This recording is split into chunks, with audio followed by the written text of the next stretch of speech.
Last week, I shared some sobering news. Dementia is now officially Australia's leading cause of death. More than 17,500 Australians lost their lives to dementia in 2024, and that number keeps climbing. But here's the thing, and this is what I want you to really hear today. We're not helpless in the face of this disease, not by a long shot. In over 2 decades of clinical practice, I've learned something fundamental. The choices that we make today don't just affect our hearts or our waistlines, they're literally shaping our brains for decades to come. And we now have rock-solid evidence showing exactly what those choices should be. The American Heart Association and Stroke Association reviewed hundreds of studies and identified 7 metrics, 7 modifiable factors that define optimal brain health. Think of these as your brain's essential maintenance checklist. Number 1, don't smoke. And if you do, stop. Smoking damages the delicate blood vessels in your brain, starving it of oxygen and nutrients. The brain fog some smokers experience, that's real vascular damage happening in real time. Number 2, move your body regularly. And I'm not talking about running marathons, although if that's your thing, great. Research shows that physically active adults have a 35% lower risk of cognitive decline compared to those who are inactive. That's enormous. A brisk 30-minute walk most days of the week could literally be protecting your memory decades from now. Number 3, maintain a healthy weight. Specifically, keep your BMI below 25. Here's what's interesting. The timing matters. Obesity in midlife increases dementia risk, but once we reach our 70s and 80s, that relationship gets complicated. The message?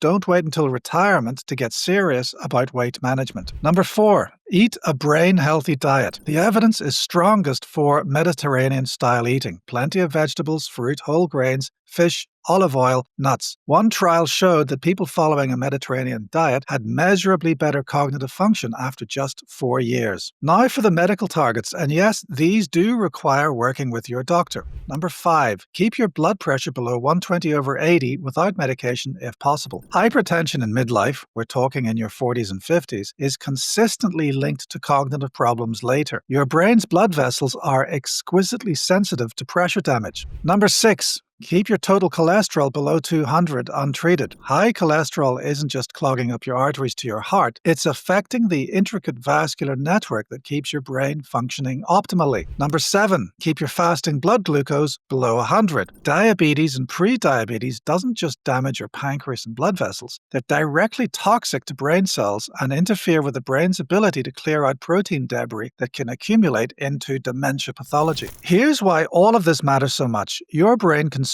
about 20% of your body's energy despite being only 2% of your body weight. It's an absolute energy hog and it has virtually no energy reserves. This means it depends completely on moment-to-moment delivery of oxygen and glucose through blood flow. When we damage our cardiovascular system through poor lifestyle choices, we're not just hurting our hearts, we're compromising the neurovascular unit, the elegant system of blood vessels, support cells, and neurons that maintain the brain's optimal environment. Damage that system and cognitive decline follows. Now, I need to be straight with you. The randomized trials on preventing dementia haven't given us a magic bullet. But the FINGER study in Finland showed that a multi-domain intervention combining diet, exercise, cognitive training, and vascular risk monitoring improved cognitive function measurably over 2 years. The people in the intervention group got better at processing speed and executive function. That matters because it shows that these interventions actually work on the brain, not just on paper. But here's what really gets me excited. Primordial prevention. That's preventing risk factors from developing in the first place. Research shows that people who maintain ideal cardiovascular health from young adulthood live longer, healthier lives with lower healthcare costs and, critically, better cognitive function in midlife and beyond. You don't have to fix what you never broke. So here's your takeaway. Dementia might be Australia's leading cause of death, but the same strategies that crushed heart disease deaths, healthy living, risk factor control, early intervention, can be deployed against cognitive decline. You have 7 numbers to know, 7 targets to hit: blood pressure, cholesterol, blood sugar, BMI, plus 4 behaviors. Don't smoke, move regularly, eat well, and I'll add 1 bonus: stay socially and intellectually engaged. Start where you are. Pick up 1 thing from the list this week. Your 80-year-old brain will thank your 40-year-old or 50-year-old self for taking action today. The best time to protect your brain was 20 years ago. The second best time is today.